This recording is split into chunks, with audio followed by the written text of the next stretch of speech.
জয়নগর কাকদ্বীপের পর এবার গঙ্গাসাগরে পোস্টার বিতর্ক।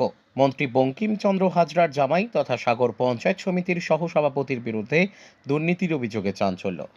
2026-এর বিধানসভা নির্বাচনের আগে ফের সরগরম দক্ষিণ চব্বিশ পরগনার রাজনীতি। এবার খোদ সুন্দরবন উন্নয়ন মন্ত্রী বঙ্কিমচন্দ্র হাজরার জামাই, বর্তমান সাগর পঞ্চায়েত সমিতির সহসভাপতি স্বপন কুমার প্রধানের বিরুদ্ধে দুর্নীতির অভিযোগ তুলে পোস্টার পড়ল গঙ্গাসাগরে। বুধবার সকাল থেকেই গঙ্গাসাগর উপকূল থানার চেমাগুড়ি, গাইন বাজার সহ একাধিক গুরুত্বপূর্ণ মোড়ে এই পোস্টারগুলি দেখা যায়। পোস্টারগুলিতে বড় বড় অক্ষরে লেখা রয়েছে, তৃণমূলের মন্ত্রী বঙ্কিম হাজরার জামাই স্বপন কুমার প্রধানের উন্নয়নের পাঁচালী। শুধু লেখাই নয়, সেই পোস্টারের চারপাশ জুড়ে সেঁটে দেওয়া হয়েছে বিভিন্ন সম্পত্তির নথির জেরক্স কপি। স্থানীয় সূত্রের খবর, এই নথিপত্রগুলির মাধ্যমে স্বপন প্রধানের বিরুদ্ধে উন্নয়নের কাজে আর্থিক অনিয়মের বাথরুমে নিজের সম্পত্তি বাড়ানোর ইঙ্গিত দেওয়া হয়েছে। ভোরবেলা ওই পোস্টারগুলি নজরে আসতেই এলাকায় ব্যাপক চাঞ্চল্য ছড়ায়। তবে কে বা কারা এই কাজ করেছে তা নিয়ে শুরু হয়েছে রাজনৈতিক চর্চা। স্থানীয়দের একাংশের মতে নির্বাচনের আগে শাসক দলের অন্তরের গোষ্ঠীদ্বন্দ্বই এর মূল কারণ হতে পারে। নির্বাচনী বৈতরণী পার হওয়ার আগে খোদ মন্ত্রীর আত্মীয়কে জড়িয়ে এই ধরনের তথ্য সংবলিত পোস্টার স্বাভাবিকভাবেই অস্বস্তিতে ফেলেছে ঘাসফুল শিবিরকে। দক্ষিণ চব্বিশ পরগনা, সাগর থেকে রবীন্দ্রনাথ পড়ুয়ার রিপোর্ট, বিগ নিউজ বাংলা। প্রথমেই বলি, এই পোস্টার আজকে নতুন নয়। ঠিক নির্বাচনের আগে আগে এরকম একটা হীন ষড়যন্ত্র, রাজনৈতিকভাবে হীনমন্যতায় ভোগা রুগীরা এই পোস্টারটা করে। 2023 সালেও করেছিল। যে পোস্টার আছে, পোস্টারে দেখবেন আমার পরিবারের মা মাসির ছবি দেওয়া দলিলের পোস্টার। এটা কি করে অবৈধ হয় আমার জানা নেই। দ্বিতীয়ত হচ্ছে গিয়ে 2026-এ রাজনৈতিককে সামনে রেখে আমাদের মাননীয় মন্ত্রীর সঙ্গে আমার পারিবারিক সম্পর্ক থাকার কারণে একটা চক্রান্তমূলক আমার মা মাসি দেওয়ার দলিলের ছবি অবৈধভাবে সংগ্রহ করে এই পোস্টারিং করা হয়েছে সম্পূর্ণ রাজনৈতিক ষড়যন্ত্রের উদ্দেশ্যে।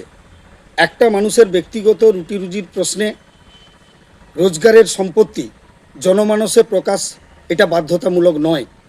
সেক্ষেত্রে এটা আইনবিরুদ্ধ অপরাধ।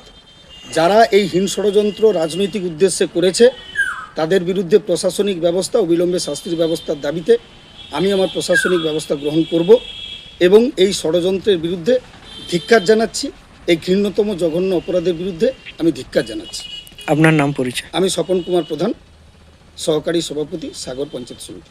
আমিও তো দেখলাম, কিন্তু কথা হচ্ছে কি এই বিষয়ে আমিও দেখলাম এটা বিভিন্ন যখন নির্বাচন আসে, ভোট আসে, তখন এইভাবে পোস্টারগুলো লাগিয়ে থাকে। কিন্তু আমরা দেখলাম যেহেতু এদেশে কে বা কারা লাগিয়েছে আমরা জানি না, তবে এটা এইভাবে হয়ে থাকে। ভোট এলেই মোটামুটি অনেক কিছু ইস্যু বেরোয়, এইভাবে বেরিয়েছে। এটা নিয়ে কোনো চিন্তা ভাবনার কোনো কারণ নেই।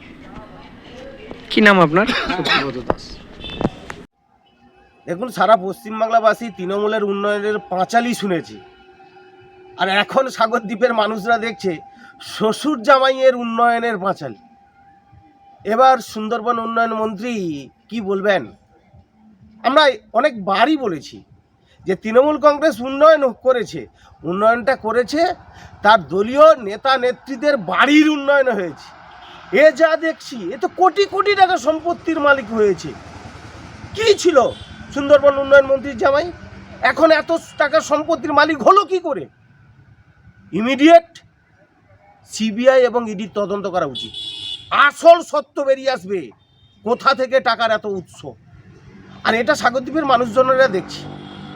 সাগরদ্বীপের মানুষজনের কাছে বলতো না যে সাগরদ্বীপের রূপকার, আজকে কি বলবেন? নিজের জামাইয়ের সম্পত্তির পরিমাণ এত হলো কি করে, উৎস কোথা থেকে? সাগরদ্বীপের মানুষ সবই জানে, শুধু নির্বাচনটা আসতে দিন।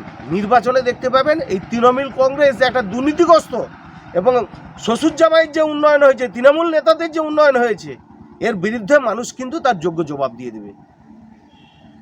অরুণাভ দাস, মথুরাপুর সাংগঠনিক জেলার সদস্য।